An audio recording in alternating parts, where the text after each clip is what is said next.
Hola, hola, queridos amigos, hermanos. Qué alegría estar nuevamente en el estudio de la palabra de Dios en esta serie titulada El Gran Conflicto, que sin duda es una gran bendición para la iglesia y es una manera de poder estar al tanto de los acontecimientos finales de la historia de este mundo. El título de la lección de esta semana es El conflicto inminente.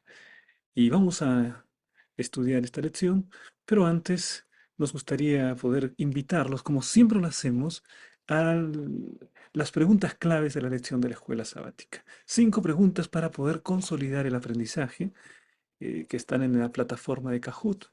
Están entrando cada vez más personas. Hemos tenido 60 participantes en la vez anterior y esperamos que esta vez también puedas participar en las preguntas claves de la escuela sabática.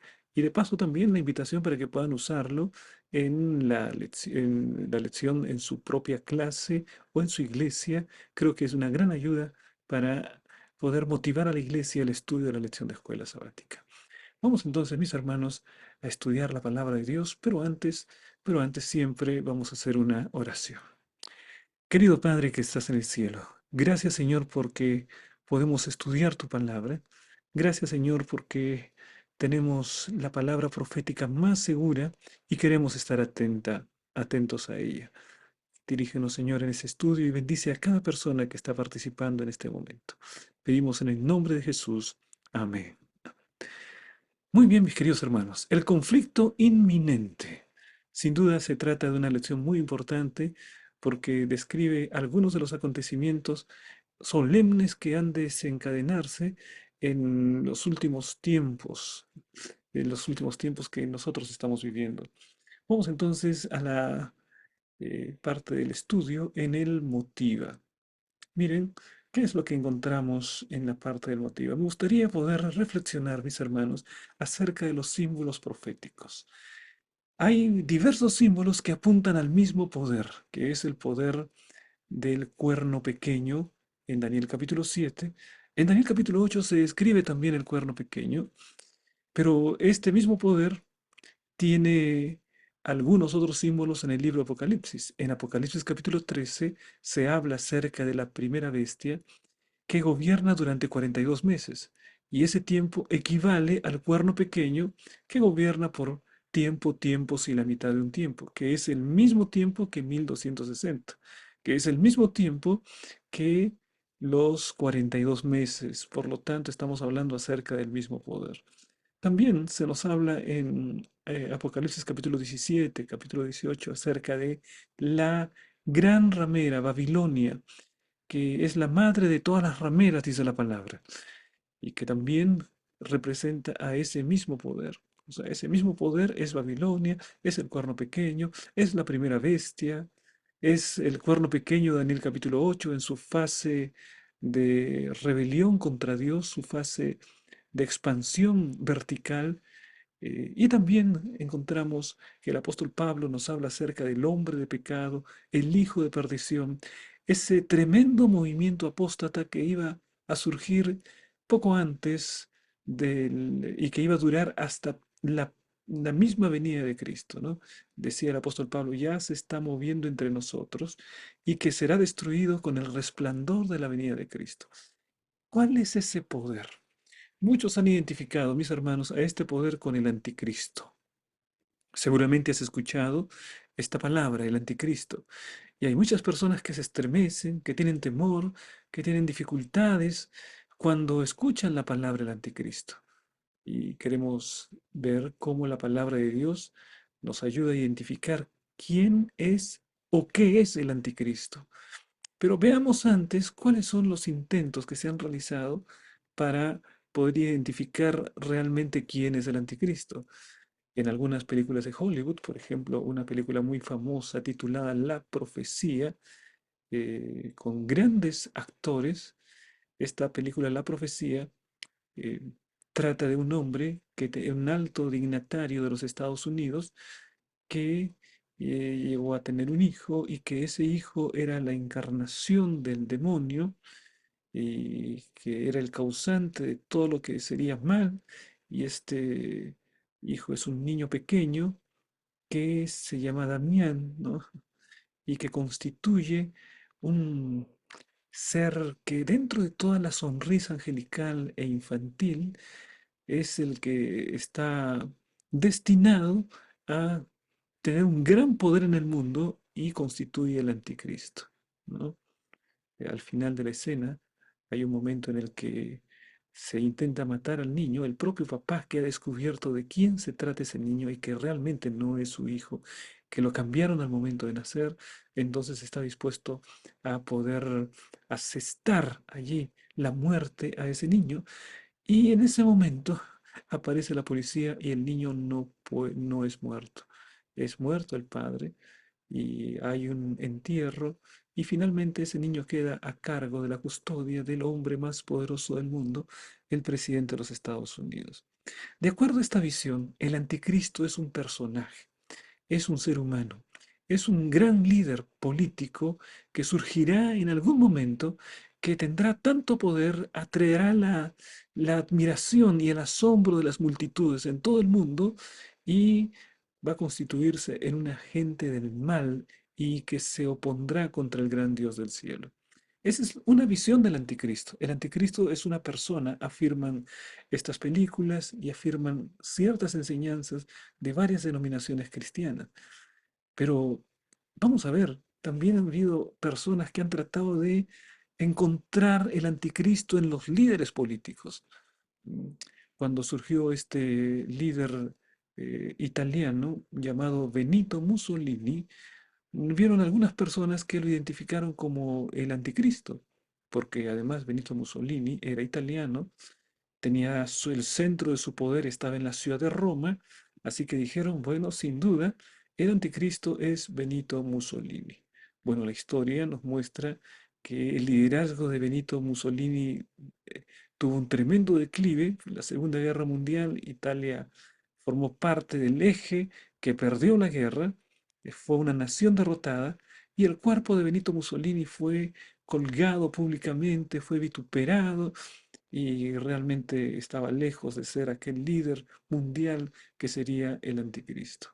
Pero las personas que proponen a ciertos líderes como el anticristo o la encarnación del mal, también hablaron acerca de otras personas, ¿no? Por ejemplo, algunos consideraron que Hitler, el líder alemán, era el anticristo. Y entonces estas personas dijeron, bueno, hay ciertas características que nos muestran que este tiene que ser el anticristo. Se trata de un hombre poderoso, un hombre que empieza a conquistar paulatinamente toda Europa. Y su poder fue en ascenso, era irresistible. Y entonces muchas personas dijeron, Hitler es el anticristo.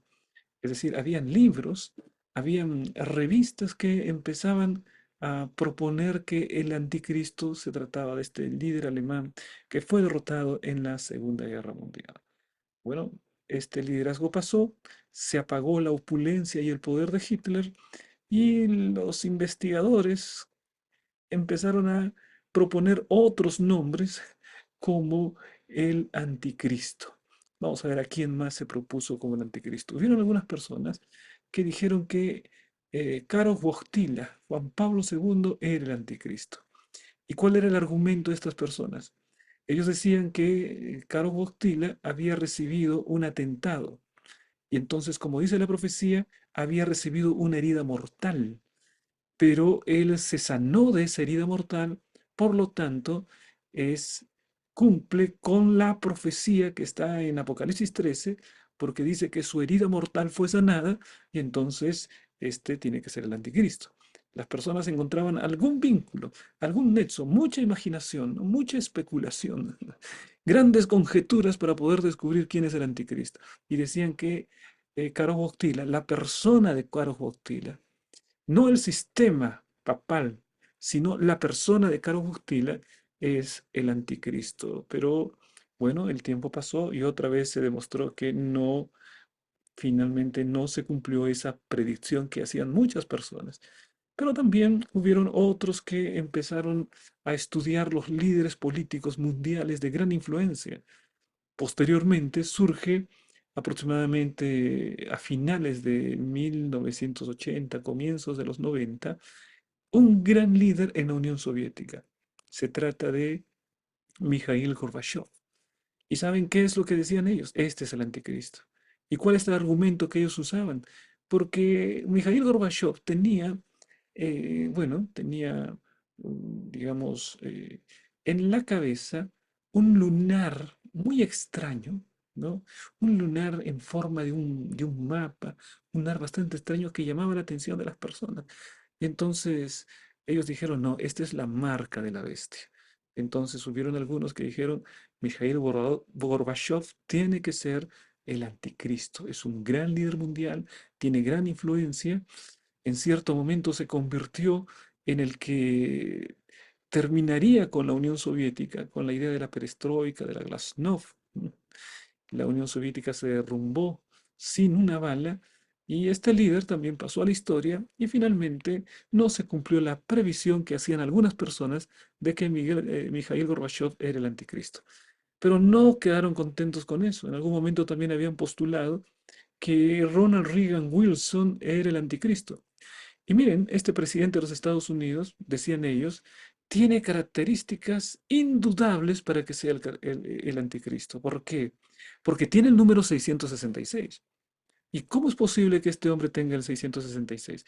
Bueno, Ronald tiene 6 letras, Reagan tiene 6 letras y Wilson tiene otras 6 letras. 666. Así que definitivamente es irrefutable, decían ellos, ¿no? Ronald Reagan es el anticristo. Por supuesto, este líder también murió, también pasó a la historia, pero no finalmente tuvo todo ese impacto y la gente tuvo que empezar a buscar otras figuras como el anticristo. Bueno, en esta loca carrera de identificar quién es el anticristo, no podemos seguir con el método de ensayo y error, ¿no? Bueno, decimos que es Mussolini, pero después de un momento parece que no es Mussolini y entonces surge otro. Vamos a decir que es Hitler y después, bueno, aparece que no es Hitler y luego aparece otro líder, Mikhail Gorbachev y luego Juan Pablo II y entonces van apareciendo nuevos líderes y cada vez van desapareciendo y esas previsiones de que era el anticristo van cayendo. ¿Qué es lo que necesitamos hacer? La Biblia tiene la respuesta. La Biblia es que nos habla de este gran poder que nosotros denominamos el anticristo, que el apóstol Juan llama el anticristo, que se opone contra Dios. Entonces, en la Biblia hay características del anticristo, de este poder.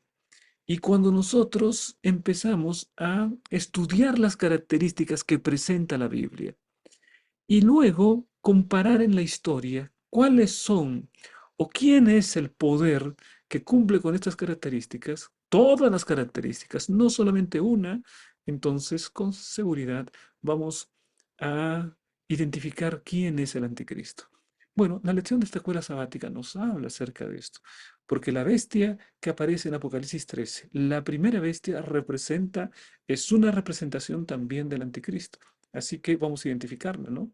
Vamos a identificar quién es esta primera bestia de acuerdo a lo que dice la palabra de Dios. ¿Por qué, mi querido hermano?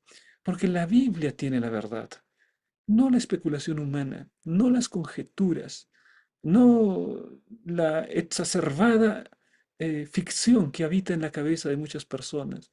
Por ejemplo, cuando algunos hablan acerca de la marca de la bestia, hubo un tiempo en que decían que la marca de la bestia eran el código de barras, que ahí estaba la marca de la bestia. Otros decían que la marca de la bestia era un chip que se había colocado intramuscularmente. Otros dicen que la marca de la bestia tiene que ver con la vacuna que se han puesto las personas. Entonces están todos marcados por la bestia. Y algunas personas viven aterradas por eso. No, mi querido hermano, tenemos que ir a la Biblia. La Biblia tiene que determinar la identificación de los símbolos bíblicos. La Biblia se interpreta a sí misma. Por eso es que la declaración es clara. Santifícalos en la verdad, tu palabra es verdad. Solo la Biblia tiene la respuesta a los símbolos de la Biblia. Vamos entonces, mis hermanos, a descubrir algunos elementos importantes de este conflicto inminente de acuerdo a la lección de la escuela sabática. Este es el panorama general de la lección. En este estudio vamos a identificar a la bestia, tal como está con las características bíblicas, y veremos también el conflicto que llega a su fin entre Cristo y Satanás y qué características tiene. Entonces, mis hermanos, nos adentramos en el estudio de la lección de escuela sabática de esta semana. Veamos el conflicto final del Apocalipsis. Aquí encontramos, queridos hermanos, que hay un punto fundamental sobre el cual gira el gran conflicto entre Cristo y Satanás. Veamos en Apocalipsis capítulo 14, versículo 7. Diciendo a gran voz, temed a Dios y dadle gloria, porque la hora de su juicio ha llegado, y adorad a aquel que hizo el cielo y la tierra, el mar y las fuentes de las aguas. Claramente aquí, mis hermanos, se habla acerca de un llamado a la adoración, a aquel que hizo el cielo y la tierra. Ahí hay un punto central, que es la adoración al Dios verdadero, al Dios creador. Apocalipsis capítulo 14, versículo 9, dice lo siguiente.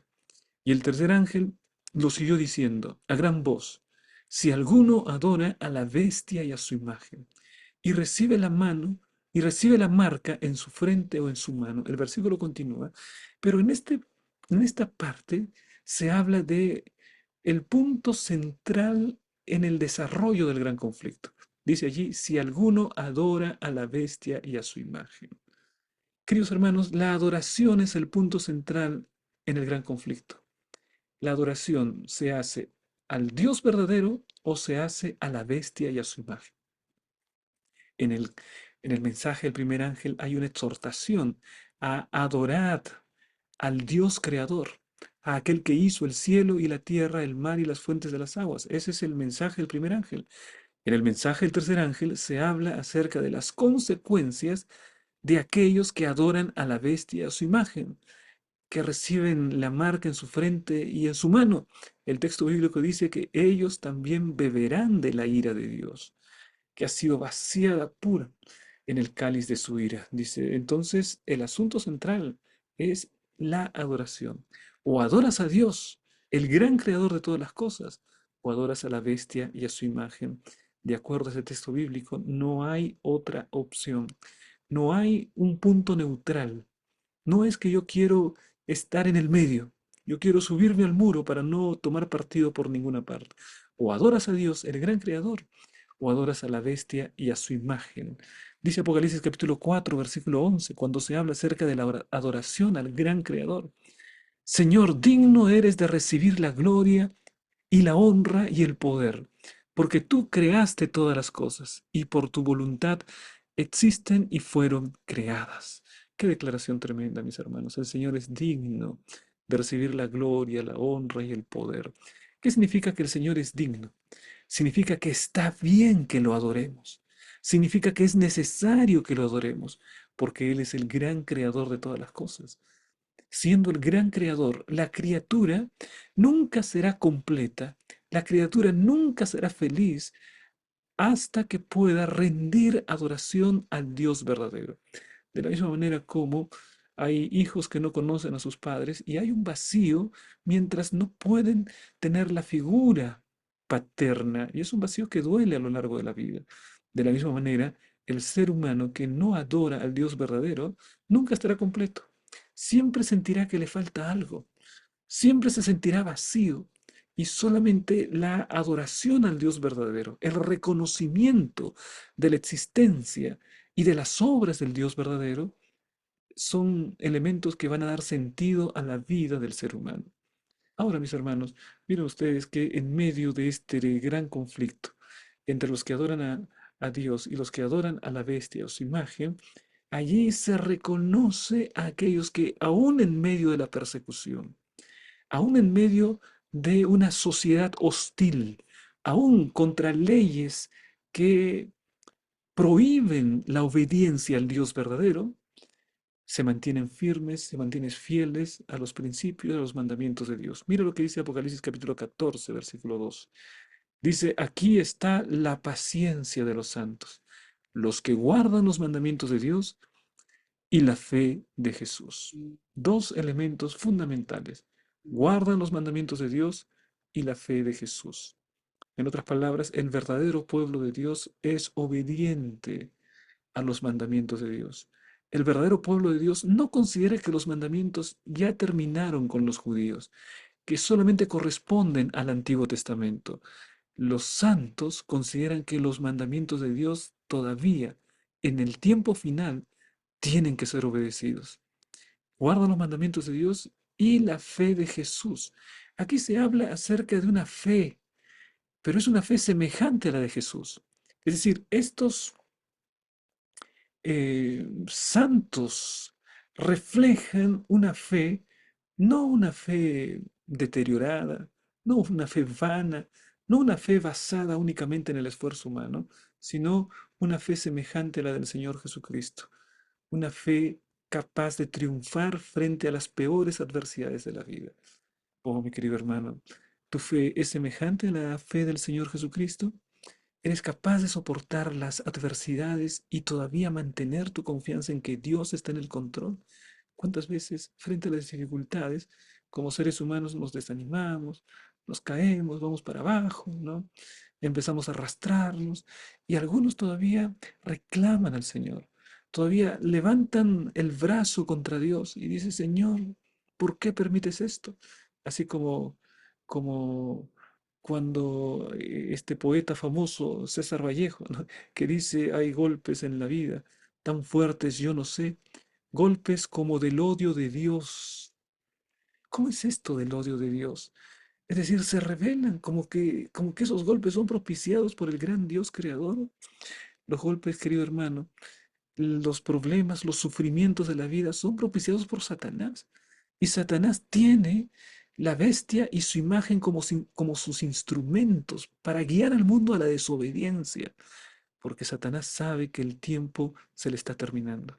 Satanás sabe que no más tiene oportunidad de victoria, que Cristo ganó la victoria. Ahora su único deseo es arrastrar a todos los seres humanos que pueda hacia la destrucción. ¿Sabes por qué? Porque eso causa dolor en el corazón de Dios. Y lo que más quiere hacer Satanás es causarle dolor al corazón de Dios. Como Dios ama tanto al ser humano, Él lo que hará lo imposible para arrastrar al ser humano dentro de su loca carrera de rebelión contra Dios. Y allí está nuestra decisión. Querido hermano, camina al lado de Jesús, adora al Dios verdadero, adora a tu Creador. Nunca tu vida estará completa hasta que adores al Dios verdadero. Tu corazón está lleno, estará lleno y estará pleno solo cuando te postres a quien es tu creador, al que te hizo, hasta que lo reconozcas como Señor y Salvador de tu vida. Ahora, mi querido hermano, veamos aquí una declaración. La adoración al Creador, mediante el cumplimiento de los mandamientos de Dios, se opone directamente a la adoración a la bestia. Dios tendrá un pueblo del tiempo del fin que le será leal a pesar de la mayor oposición y la más feroz persecución de la historia. Ha habido persecución a lo largo de la historia. Persecución a la iglesia primitiva. Persecución durante la Edad Media. Persecución durante la Revolución Francesa. Persecución durante las revoluciones autoritarias del siglo XIX y del siglo XX. Persecuciones a lo largo de toda la historia contra la iglesia cristiana.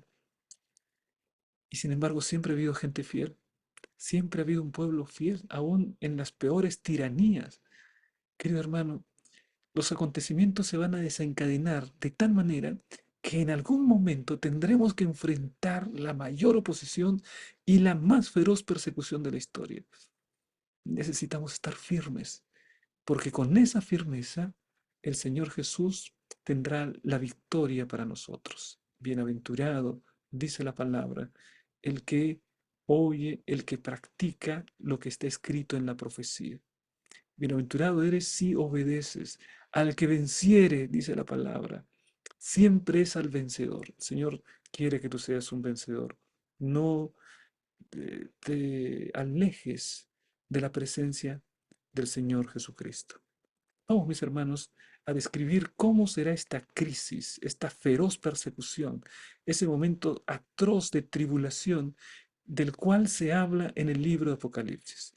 Veamos en Juan 16:2 cómo desde el tiempo de la iglesia primitiva ya existía persecución. Juan 16:2, os expulsarán de las sinagogas.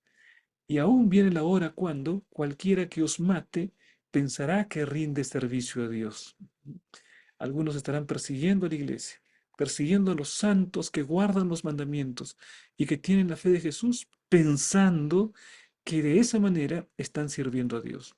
Eso fue lo que pasó con el apóstol Pablo cuando era Saulo, ¿no? Cuando todavía no había encontrado, no se había encontrado con el Señor Jesucristo. Él pensaba que hacía bien, era completamente sincero en su equivocación.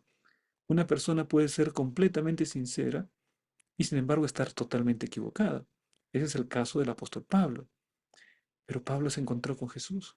Ahora, mi querido hermano, tú puedes ser completamente sincero, pero eso no significa que estés en lo cierto. Lo único que está en lo cierto es la palabra de Dios. Entonces, si tu sinceridad se confronta con la palabra, vas a descubrir cuál es la verdad. Te animo para que aceptes la verdad, para que camines en la verdad, para que aun cuando vaya en contra de tus más profundas creencias, tú puedas aferrarte a lo que dice la palabra, porque la palabra tiene la verdad. Santifícalos en tu verdad, tu palabra es la verdad. Vamos a ver, mis hermanos, cómo se presenta esta persecución, persecución final. En Apocalipsis 13 hay una descripción de esta persecución final. Dice lo siguiente, y se le permitió infundir aliento a la imagen de la bestia. Aquí se habla acerca de la segunda bestia. Vamos a identificar quién es la segunda bestia y cómo es esto de que se le permite infundir aliento a la imagen. Para que la imagen hablase e hiciese matar a todo el que no la adorase. Es decir, este poder, la segunda bestia, le infunde aliento a la imagen de la bestia. Ese infundir aliento me hace recordar como cuando Dios sopló sobre Adán, ¿no? Infundió aliento, sopló sobre Adán y Adán vivió. Pero aquí hay un poder engañoso, que es la segunda bestia, que infunde aliento, o sea, sopla sobre esta imagen, que es una estatua sin vida, una imagen simplemente, y la imagen habla. ¿Y qué es lo que dice esta imagen? Manda a matar a todo el que no la adorase. O sea, esta imagen quiere adoración. ¿M? Adorar imágenes va contra los mandamientos de Dios. Y dice más todavía el texto bíblico, y que ninguno pudiese comprar ni vender, sino el que tuviese la marca o el nombre de la bestia o el número de su nombre. Es decir, esta imagen de la bestia recibe ese poder de parte de la segunda bestia, ¿no? Y entonces manda a matar a todo el que no la adora. Vamos a ver de qué se trata en la parte final. Pero una de las obligaciones de esta segunda bestia tiene tanto poder que puede obligar a las personas a que no puedan comprar ni vender si no tienen la marca de la bestia. ¿Cómo se va a cumplir esta declaración? Vamos a Apocalipsis capítulo 14, versículo 4. ¿Qué pasará con el pueblo de Dios? Aquí hay una visión de victoria. Estos son los que no se contaminaron con mujeres, pues son vírgenes. Estos son los que siguen al Cordero por donde quiera que va. Estos fueron redimidos de entre los hombres como primicias para Dios y para el Cordero. Es decir, aquí hay una profecía que anticipa que en medio de la más grande persecución, de la tribulación más grande que el mundo conocerá, que la iglesia sufrirá, habrá redimidos, habrá victoriosos. Aparentemente, para el ser humano será imposible, porque serán perseguidos, serán difamados, serán llevados a juicio, llevados a corte por causa de la obediencia, y sin embargo habrá redimidos. Querido hermano, yo quiero estar en ese grupo de redimidos, yo quiero morar para siempre con Jesús. ¿Sabes cuál es el secreto? ¿Cuál es el secreto para morar siempre con Jesús en el cielo? Bueno, ahí en ese versículo está el secreto. Voy a leerlo una vez más. Estos son los que siguen al Cordero por donde quiera que va. Si has aprendido a seguir al Cordero, ahora, en este tiempo, vas a seguir al Cordero en el tiempo de tribulación. Si sigues al Cordero en el tiempo de tribulación, vas a ser victorioso. Y si sigues al Cordero en esta tierra, cuando estemos en el cielo, continuarás siguiendo al Cordero por donde quiera que va. Son los redimidos. Qué lindo este grupo, mis hermanos. Yo quiero estar en este grupo de los redimidos y para eso necesito confiar plenamente en la gracia del Señor Jesucristo. decirle, Señor, toma mi voluntad. Señor, toma mis deseos. Señor, saca de mi corazón aquello que me separa de ti. Señor, ponme en tus caminos. Señor, por tu gracia y por tu amor, hazme victorioso. Por mí mismo seré completamente derrotado. Pero querido Señor, tú garantizas la victoria. Quiero ser como los redimidos que siguen al Cordero por donde quiera que va. Te animo, mi querido hermano, para que esa sea tu decisión también, de seguir al Cordero por donde quiera que va. Vamos ahora a este comentario en el que se dice que el pueblo de Dios lleva una vida de obediencia piadosa. Por su gracia se mantiene firme cuando a su alrededor todo tiembla. Mientras que el mundo sigue a la bestia, ellos siguen al Cordero por donde quiera que va. El poder de Cristo triunfa por el poder de Cristo, triunfan los redimidos sobre los poderes del infierno desplegados contra ellos. Así que nuestra única garantía de victoria es seguir al Cordero por donde quiera que va. ¿A dónde va el Cordero? Allí tenemos que estar. Y pastor me dice, ¿y cómo sé dónde está el Cordero? Bueno, en la palabra de Dios, mi hermano, en la Biblia. Seguir al Cordero significa obedecer al Cordero, sus mandamientos, sus ordenanzas, sus enseñanzas. Cuando somos obedientes al Cordero, estamos siguiéndolo a donde quiera que va. Vamos, mis hermanos, para la siguiente parte. Identifiquemos a la bestia. Vamos a ver entonces esta identificación de la bestia. No vamos a seguir el proceso, la metodología fallida que hemos explicado al principio, ¿no? Que la gente empiece a imaginar qué líder político va a ser, será un hombre, será una persona. En la Biblia la bestia es el anticristo, el cuerno pequeño de Daniel 7 es el anticristo, el hombre de pecado del apóstol Pablo es el anticristo, la ramera de Babilonia es el anticristo. Todos estos apuntan hacia el mismo poder. De manera que cuando ahora vamos a identificar a la primera bestia, al mismo tiempo vamos a identificar al cuerno pequeño en su fase de rebelión contra el cielo, de Daniel 8, al cuerno pequeño de Daniel 7, a todos estos poderes, ¿no? Porque son el mismo poder. Vamos entonces con la identificación. Apocalipsis capítulo 13, versículo 1. ¿Qué características presenta? Veamos. Me paré sobre la arena del mar. Característica, la arena del mar, dice allí. Vi subir del mar una bestia. O sea, aquí, primera característica, sube del mar. Dice, tenía 7 cabezas y 10 cuernos, y en sus cuernos 10 diademas, y sobre sus cabezas un nombre blasfemo. Aquí hay varias características de esta bestia. Y vamos a seguir con el versículo 2. Mira lo que dice. Y la bestia que vi era semejante a un leopardo, y sus pies como de oso, y su boca como boca de león. Y el dragón le dio su poder y su trono y grande autoridad. Veamos, mis hermanos, la identificación de esta bestia. Hay varias características. Primero, es una bestia que ah, sube del mar. El mar en la Biblia representan las muchedumbres, las multitudes, representa lugares donde hay mucha gente, ¿no? Entonces, este poder tiene que haber surgido en un lugar donde hay mucha gente, un lugar densamente poblado, mucha población, surge de ese lugar. Luego dice que es una bestia que tenía 7 cabezas y 10 cuernos. Cuando nosotros hacemos una mirada retrospectiva a la obra de la bestia, vamos a encontrar que tiene elementos muy importantes ah, de otros tiempos, de otros poderes. Es como si une todos los poderes del tiempo pasado, todos los que se levantaron contra el pueblo de Dios. Mira, y esto se ve confirmado cuando dice que la bestia era semejante a un leopardo. El leopardo era Grecia, ¿te acuerdas en Daniel? Y cuando dice que sus pies son como de oso, y el oso era Medo-Persia, y su boca como boca de león, y el león era Babilonia. ¿Ah? Entonces aquí tenemos ya prácticamente a las bestias, ¿no? Que aparecen aquí, que nos vinculan con los grandes poderes perseguidores del pueblo de Dios del tiempo pasado. Aquí la historia y la Biblia nos presentan algo muy interesante, que no importa el tipo de poder que tuvo Babilonia, Medo-Persia, cuando se trata de un asunto espiritual, del todo son el mismo poder. Satanás está detrás de todos ellos. Son instrumentos de Satanás. Eso es lo que tienen en común.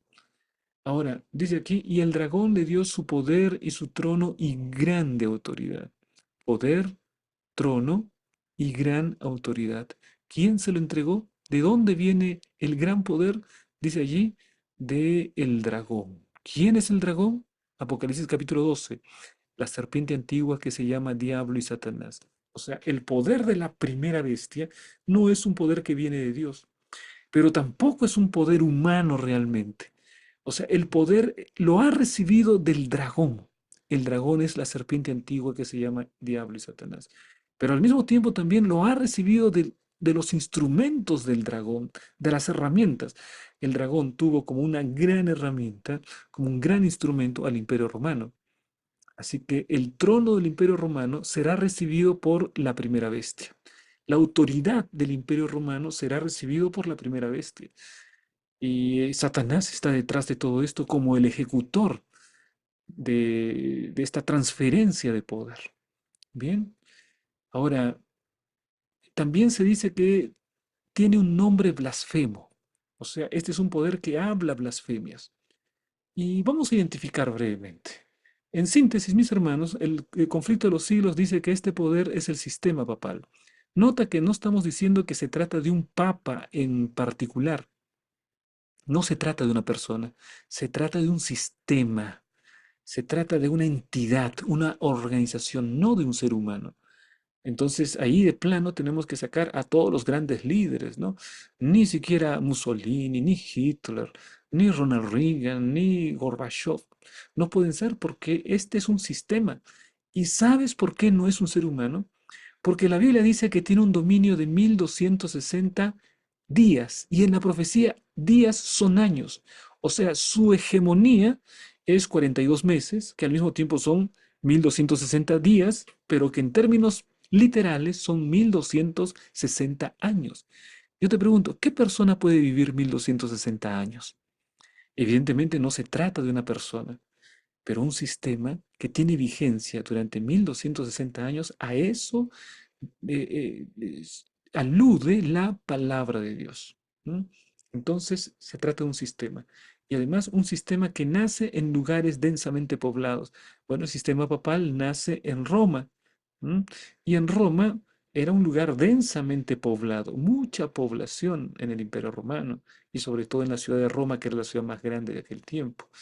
Otra característica, dice que el dragón le dio poder y su trono. ¿Quién le da el trono? ¿Quién antecede a Roma y que es instrumento de Satanás? Al sistema papal. ¿Quién es antes del sistema papal? Bueno, es Roma. ¿Quién le da a Roma su poder? Bueno, se lo entrega. Roma religiosa recibe el poder de Roma política o Roma imperial, el poder del papado. ¿M? Y ahora, blasfemia. ¿Sabes qué es en la Biblia blasfemia? En la Biblia dos cosas son blasfemia. Juan 10:33. Le respondieron los judíos diciendo, por buena obra no te apedreamos, sino por la blasfemia, porque tú siendo hombre te haces Dios. ¿Qué es blasfemia? Que un hombre se atribuya el poder de Dios, ¿no? Que un hombre se haga Dios. Y el poder del papado coloca a un hombre como infalible, y solo Dios es infalible.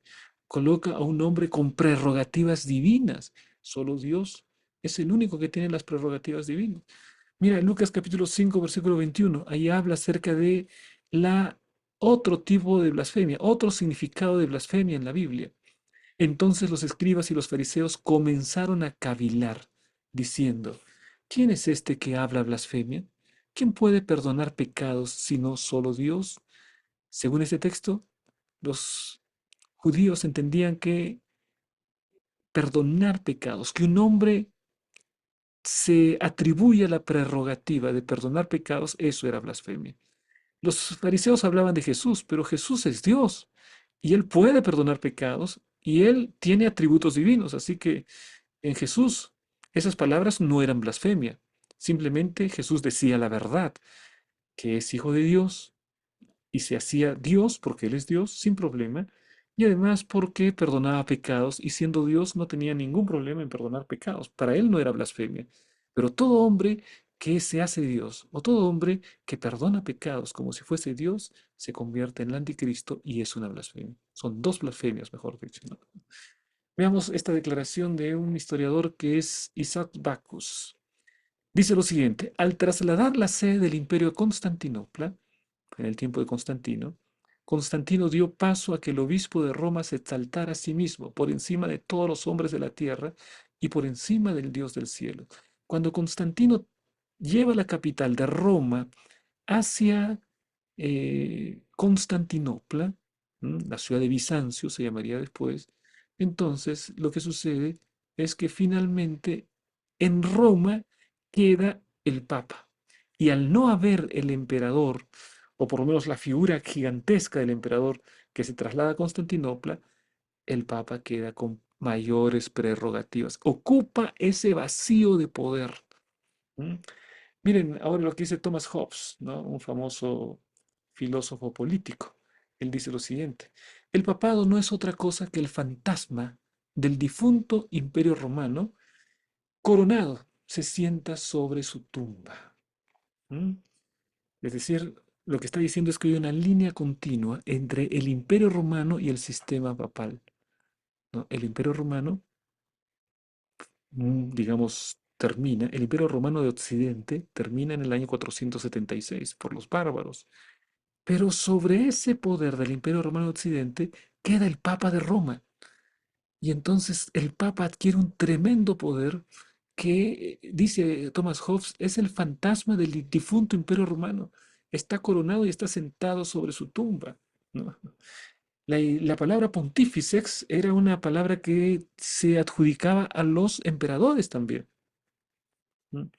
Entonces, tenemos aquí esta declaración que nos muestra la continuidad entre el Imperio Romano y el sistema papal, el inicio del sistema papal. Veamos más acerca de la identificación de la bestia. ¿Qué es lo que encontramos aquí? Dice, también se le dio que hablaba, boca que hablaba grandes cosas y se le dio autoridad para actuar 42 meses. Aquí encontramos otro elemento que identifica al papado. 42 meses. Si multiplicamos 42 por 30, de acuerdo al calendario judío, los meses son de 30 días, entonces nos da 1260 días. Si usamos el principio profético día por año de Números 14:34, entonces son 1260 años. Vamos a ver el principio profético.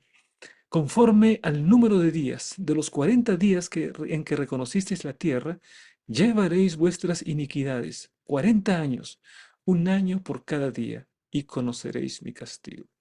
Bien, aquí encontramos este y algunos otros textos que nos muestran la interpretación correcta de las profecías de tiempo, en las que un día equivale a un año, un día profético es un año.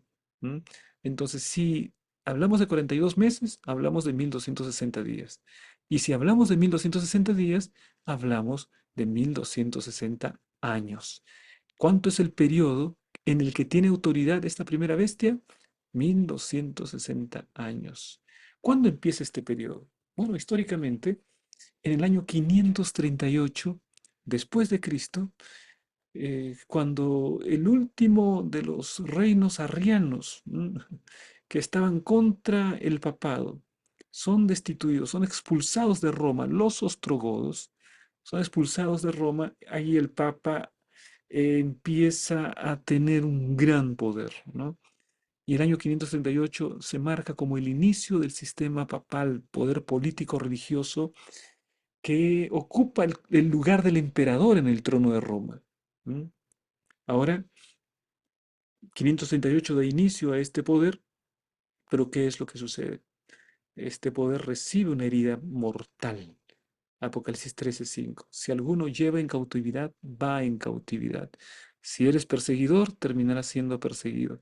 Si alguno mata a espada debe ser muerto. Aquí está la paciencia de los santos.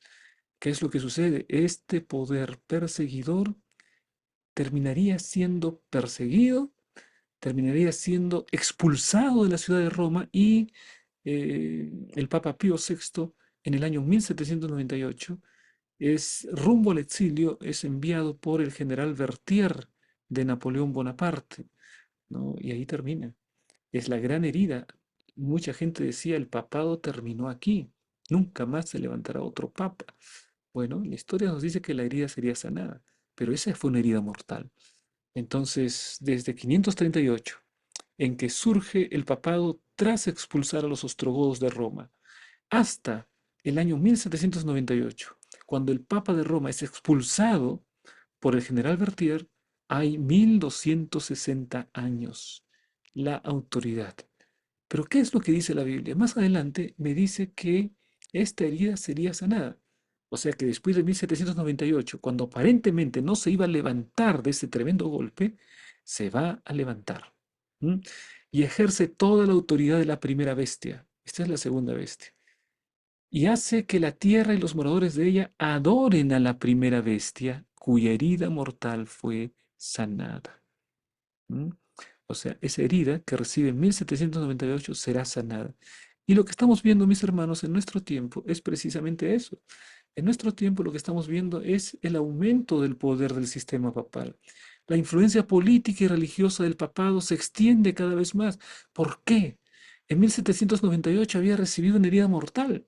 ¿Por qué? La profecía decía que nuevamente este sistema cobraría vida, llamaría la atención del mundo entero hasta el punto que sería adorado, recibiría, digamos, el asombro del mundo, la admiración del mundo, de acuerdo a lo que encontramos en Apocalipsis capítulo 3. Entonces, este es el sistema papal. Vamos a ver esta declaración. El sistema papal ha creado su propio día de adoración. Benedicto XVI declaró, el domingo es el día del Señor y de los hombres, un día en el que todos deben poder ser libres, libres para la familia, libres para Dios. Al defender el domingo, defendemos la libertad humana. Queridos hermanos, cada vez nosotros encontramos declaraciones, ¿no?, acerca del propósito de colocar el día de los hombres, que es el domingo, en lugar del día de Dios, que es el día sábado. Esto no es casualidad. En la palabra de Dios se nos dice que el cuerno pequeño, que es el mismo poder con otro nombre, intentaría cambiar los tiempos y la ley. Hay un poder que cambia la ley. Quiere cambiar la ley, ¿no? Por supuesto, es una intención, pero la ley no cambia. Pero si este poder engaña a todo el mundo que la ley ha cambiado, bueno, es una verdad en la mente de la gente. Por eso es que el gran propósito que Dios tiene para su pueblo es que revele la verdad, ¿no?, que muestre que el cuerno pequeño ha engañado a las naciones de la tierra. Bueno, vamos mis hermanos para la siguiente declaración. La bestia que sube de la tierra. Otro símbolo bíblico. ¿Cuál es esta bestia? Esta es la segunda bestia. Vamos a ver algunas características. Después vi otra bestia que subía de la tierra y tenía dos cuernos semejantes a los de un cordero, pero hablaba como dragón. El conflicto de los siglos hace un comentario respecto de esta segunda bestia. La primera bestia representa el sistema papal, pero el sistema papal tiene vigencia hasta 1798, aunque después va a recobrar su poder.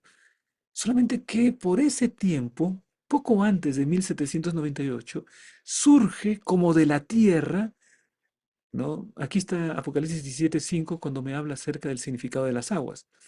Me dijo también, las aguas que has visto donde la ramera se sienta son pueblos, muchedumbres, naciones y lenguas. O sea, las aguas significan mucha gente, gran población. La tierra, ¿qué significa? Lugares deshabitados, con poca población.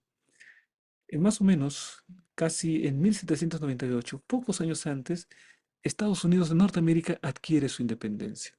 Una nación que recién estaba empezando, ¿no? Pocos años. Nadie pensaría en aquel tiempo que Estados Unidos se convertiría en la potencia tremenda que es ahora, ¿no?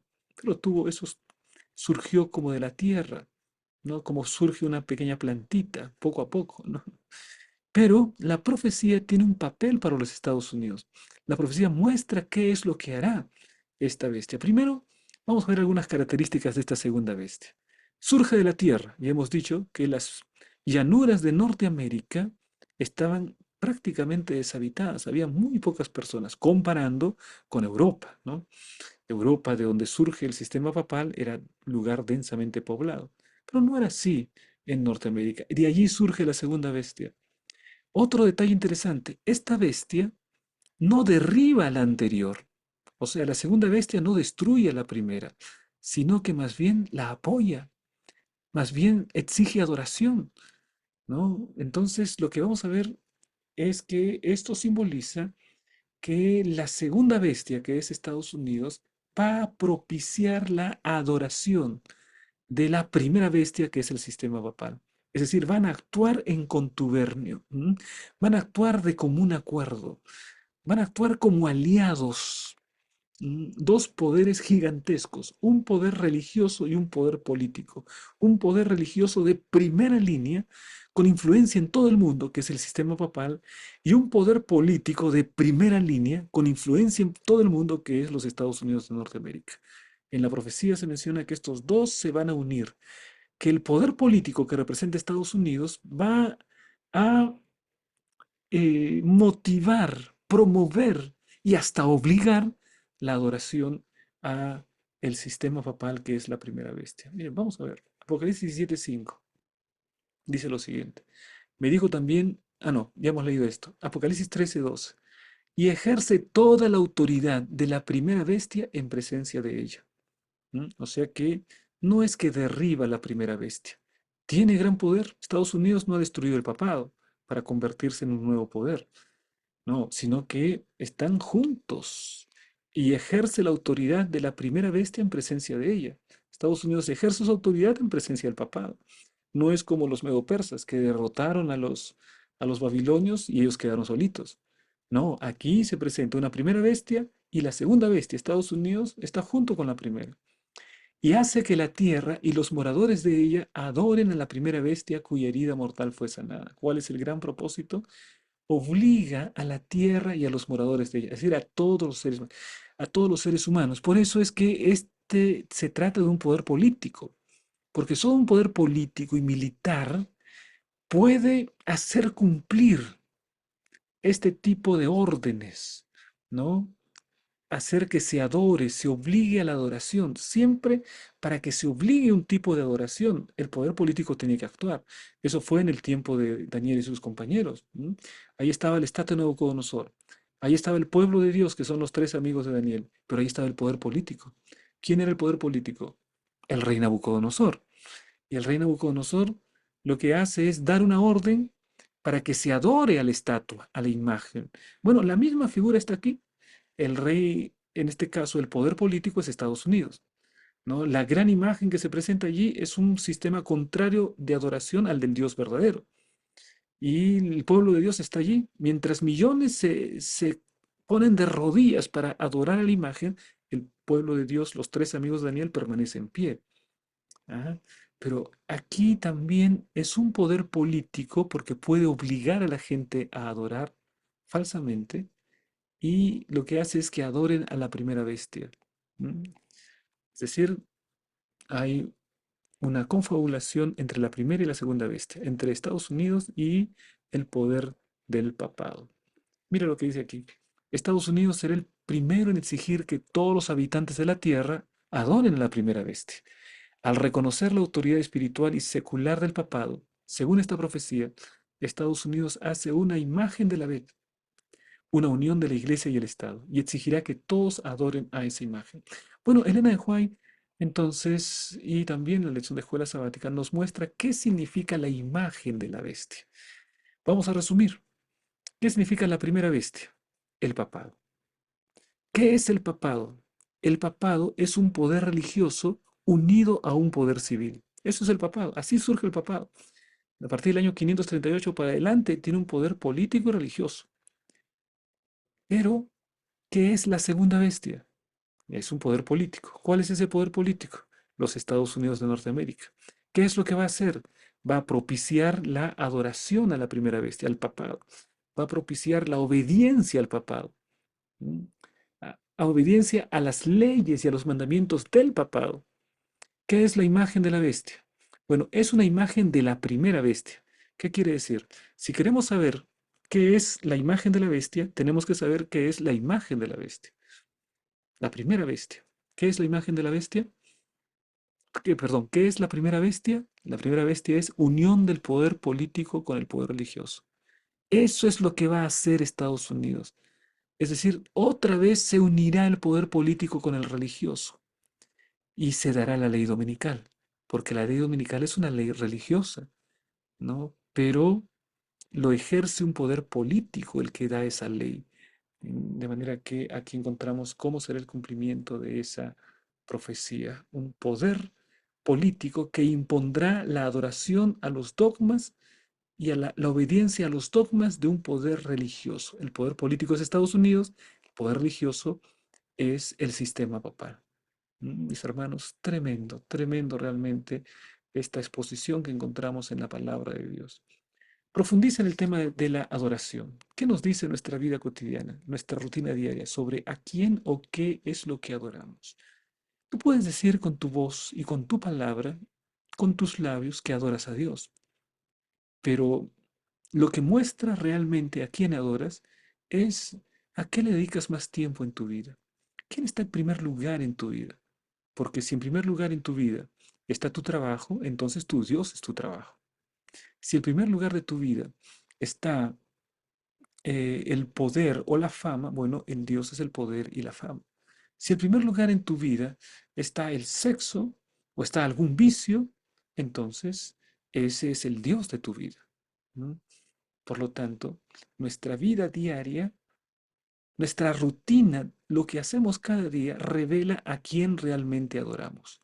Si colocas a Dios en el primer lugar de tu vida, te encuentras con Él cada mañana, tu rutina confirma a quién realmente estás adorando. Te animo, a mi querido hermano, para que hagas un ejercicio personal, ¿no?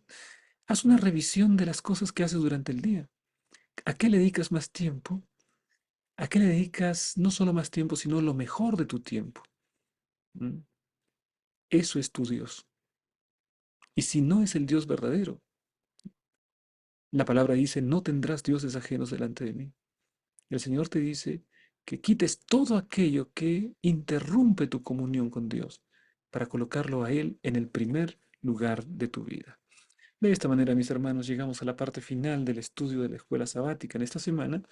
Y aquí tenemos las preguntas claves de la lección de escuela sabática. Entren, entren, por favor, en esta última parte allí y participen de las preguntas claves. Muy bien, tenemos también, mis hermanos, aquí otra noticia interesante. Estamos publicando cada día el seminario para líderes de grupos pequeños.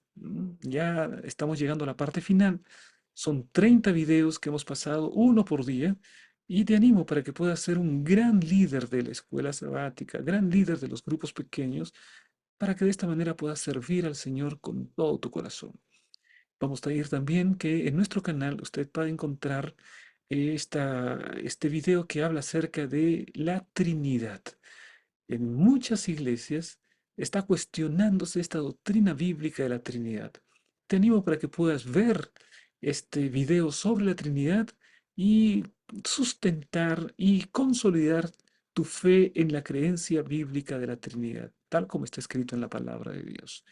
Bien, mis queridos hermanos, solamente presentar entonces un gran saludo para Gabriel, para el gato con botas, está buscando un seudónimo, ¿no? Gato con botas, y para Avi, que han destacado en el último examen de el Kahoot. Felicitaciones y gracias también por los mensajes, tanto en YouTube como en Facebook, que nos han acompañado durante esta semana, ¿no? Con sus mensajes, gracias al Señor. Queridos hermanos, de esta manera llegamos a la parte final para que puedas compartir con nosotros que llegaste a la parte final. Por favor, escribe allí en los comentarios, yo quiero ser fiel en el conflicto inminente. ¿Ah? ¿Qué te parece esa declaración? Yo quiero ser fiel en el conflicto inminente. Y que esta declaración sea una oración que eleves hacia el Padre Celestial. Padre Celestial, yo quiero ser fiel en el conflicto inminente. Vamos a orar. Querido Padre que estás en el cielo, santificado sea tu nombre. Gracias, Señor, por el estudio de tu palabra. Gracias, querido Padre, porque En medio de las situaciones más difíciles, sabemos que estás en el control de la historia de este mundo. Ayúdanos a confiar. Danos la victoria en el nombre de Jesús. Permite que mis hermanos puedan ser victoriosos frente a las tentaciones del enemigo y que estar contigo, querido Padre, sea el deleite mayor de nuestra vida. Permite también que podamos ser victoriosos, que podamos permanecer fieles en medio de los grandes acontecimientos que vendrán, en medio del conflicto inminente, permanezcamos siguiendo al Cordero por donde quiera que va. Gracias, querido Padre. Colocamos nuestra vida en tus manos en el nombre de Jesús. Amén. Queridos amigos, hermanos, nos vemos entonces la próxima semana. Un gran abrazo. Que Dios les bendiga.